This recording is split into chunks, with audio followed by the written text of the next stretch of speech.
Assalamualaikum warahmatullahi wabarakatuh.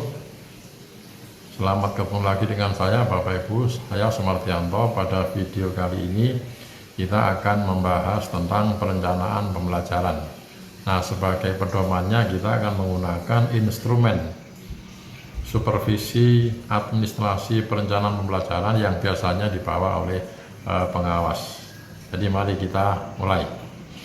Nah, inilah instrumen supervisi perencanaan pembelajaran yang isinya ada 14 komponen, mulai dari kalender pendidikan, rencana pekan efektif, program tahunan, program semester, KIKD atau JP untuk yang Kumer nanti, analisis CP untuk yang K13, sedangkan yang Kumer adalah perumusan tujuan pembelajaran atau ACP. Kemudian silabus atau ATP, kemudian RPP atau modul ajar, lalu jadwal mengajar, perencanaan penilaian, jurnal mengajar, jurnal pengamatan sikap, daftar hadir siswa, dan daftar nilai. Nah, 14 inilah yang harus disiapkan oleh para guru di setiap awal semester. Kemudian dari 14 ini, dari pengalaman ada beberapa yang sering menjadi temuan. Karena itu pada video ini saya hanya fokus pada beberapa yang sering ditemukan itu, yakni kalender pendidikan, RPE, program tahunan, dan program semester.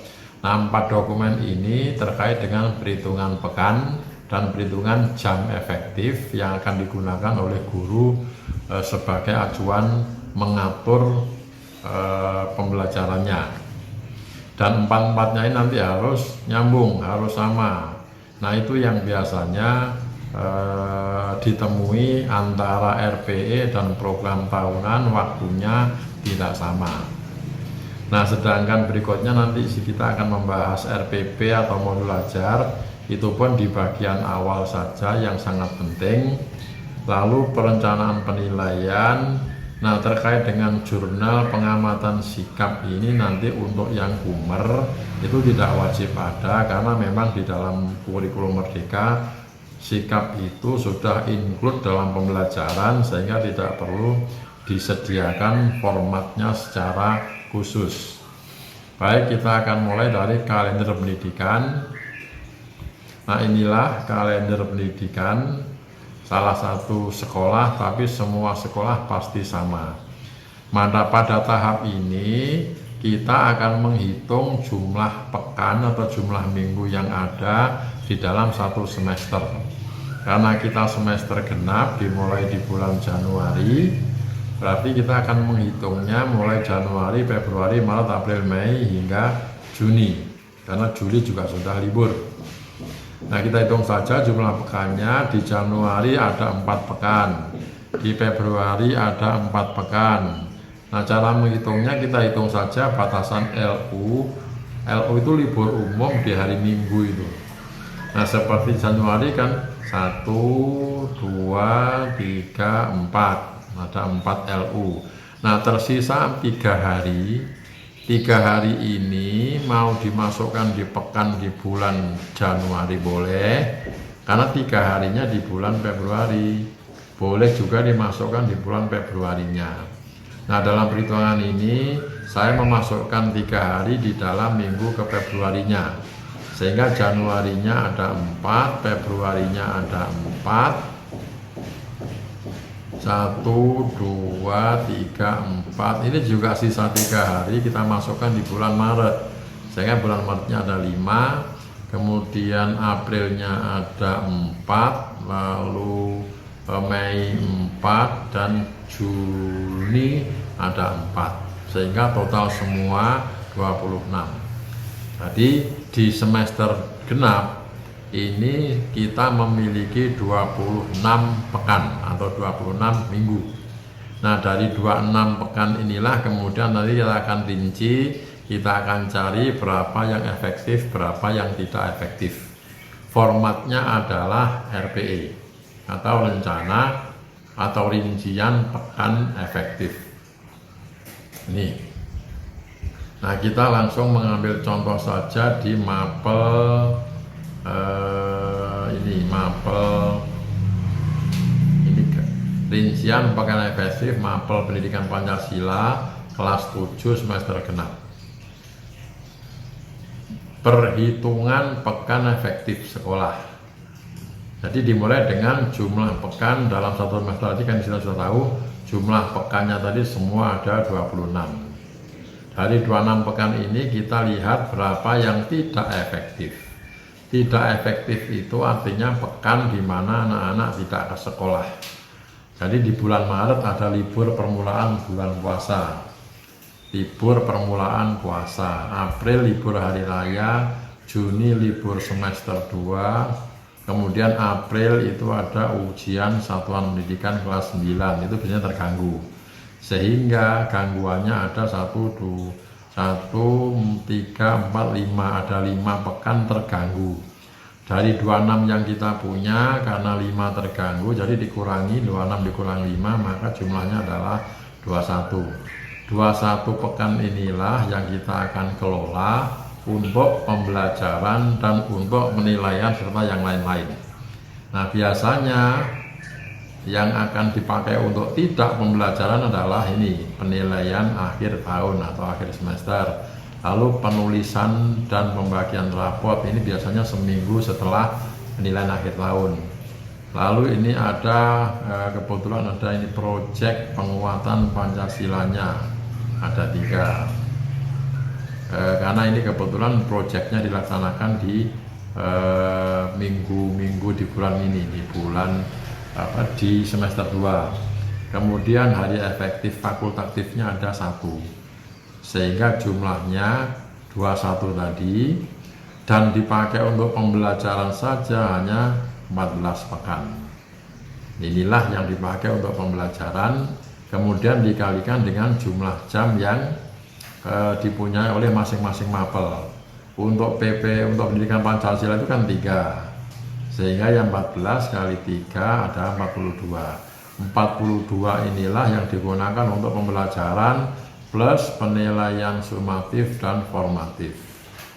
Karena itu 42 ini akan dirinci ke dalam program tahunan. Nah, program tahunan itu meliputi semester 1 dan semester 2. Semester 1 dan 2. Semester 1 sudah kita lewati, sehingga kita sekarang fokus di semester 2. Nah, di semester 2 tadi kan kita punya 42 pekan, ya kan? Kita 42 pekan, maka di sini jumlahnya harus 42. Dan biasanya yang dilihat oleh pengawas, oleh kepala sekolah itu kesesuaian kesamaan jam antara di RPE dan di Prota. Kita punya 42 jam ini digunakan untuk ini, pembelajaran ini. Nah, kemudian lebih rinci lagi didistribusikan di dalam program semester. Program semester adalah distribusi waktu di setiap pekannya. Tadi kan PKN itu atau pendidikan Pancasila kan 3 jam, maka ini semua 3 jam. Nah, di setiap tadi tujuan tadi kan ada beberapa, dan jumlahnya tadi kan 42, sehingga jumlahnya tetap harus sama antara RPE, Prota, dan program semester. Kesamaan inilah yang harus. Ada beberapa guru yang membuatnya ini tidak sama, sehingga ya tidak benar. Jadi dari perhitungan waktu mulai dari kalender pendidikan, kemudian rencana pekan efektif, kemudian Prota dan program semester harus sama jumlah pekan, terutama pekan efektif yang digunakan untuk pembelajaran. Ini yang untuk 4 dokumen awal. 4 dokumen awal tadi kan ini, kalender, rincian pekan, program tahunan, dan program semester. Baik, sekarang kita akan ke RPP. Kalau KIKD, ACP, silabus ini kan sudah dibuat di awal tahun kemarin, sehingga pasti semua punya. Nah, kita ke RPP, temuan apakah yang sering ditemui oleh pengawas atau mungkin supervisor di dalam RPP. Nah, Kita tahu bahwa modul ajar maupun RPP itu komponen minimalnya ada 3. Tujuan pembelajaran, langkah-langkah, dan penilaian. Nah, yang sering terjadi antara tujuan dengan penilaian itu tidak nyambung atau tidak sesuai. Itu terjadi biasanya karena di format lama, tujuan itu dir A, kemudian B-nya langkah-langkah, lalu C-nya penilaian, sehingga antara jarak tujuan dan penilaian lumayan jauh terpisah oleh langkah-langkah. Dan biasanya RPP dibuat untuk beberapa pertemuan sehingga langkah-langkah menjadi semakin banyak. Akhirnya ketika membuat soal penilaian, tidak atau lupa mengacu ke tujuan pembelajaran. Akhirnya soalnya tidak sesuai dengan tujuan. Nah, dengan pertimbangan itulah kemudian saya membuat format RPP lebih sederhana dengan mendekatkan antara tujuan dan penilaian. Sehingga di komponen A itu tujuan pembelajaran dan penilaian. Nanti bisa dilihat di video saya tutorial pembuatan RPP di channel Sumartianto. Nah, ini tujuannya di sini, lalu soalnya langsung di sini. Sehingga nanti antara tujuan dan penilaiannya ini harus nyambung. Jadi misalnya kalau tujuan satu, contoh ini ya, contoh di RPP ini, tujuan satunya kata kerjanya membandingkan. Nah, maka nanti soalnya ya bunyinya bandingkan. Kalau menjelaskan soalnya ya jelaskan. Kalau menjelaskan letak otomatis ya jelaskan letak, kemudian menjelaskan dampak, jelaskan dampak. Sehingga soal dan tujuan ini sama. Kan analoginya ketika kita meminta anak-anak untuk bisa berenang gaya kupu-kupu, maka nanti penilaiannya berarti anak-anak harus disuruh berenang gaya kupu-kupu, tidak disuruh menjelaskan bagaimana berenang. Nah, ini yang sering miss antara tujuan dan soal. Jadi nanti pastikan antara tujuan dan soal atau penilaian itu ada. Nah, di kolom tengah saya berikan teknik penilaian. Teknik penilaian itu ada 3. Biasanya ada 3, nanti kita tinggal milih. Kita nanti akan bisa lihat di contoh di rencana penilaiannya. Lalu tadi saya sampaikan untuk yang RPP biasanya temuannya itu jadwal nggak masalah. Nah, sekarang kita ke rencana penilaian. Rencana penilaian ini sering terlupakan. Seperti apa rencananya? Format sebetulnya tidak mengikat. Tergantung pada guru, asalkan yang penting bisa dipahami. Nah, saya membuat format seperti ini. Jadi untuk yang ini kumer ya. Tujuan pembelajarannya, kemudian tekniknya apa. Nah, tujuan ini tentu diambil dari di ATP atau di RPP, terutama di RPP tadi, atau mungkin di ACP juga ada, tapi yang paling gampang melihatnya di ATP. Kemudian tujuan itu pasti ada KKO-nya, kata kerja operasional kompetensi yang ingin dicapai. Nah, kita melihat itu, kemudian menentukan tesnya. Contoh kalau teknik penilaian ada 3 ya. Jadi tes, kemudian performa, kemudian observasi. Untuk yang tes ada 2, tes tulis dan tes lisan. Untuk yang performa ada 4, praktek, produk, project, portofolio, kemudian satunya observasi. Nah, setelah kita mengambil satu tujuan tertentu, misalnya menyebutkan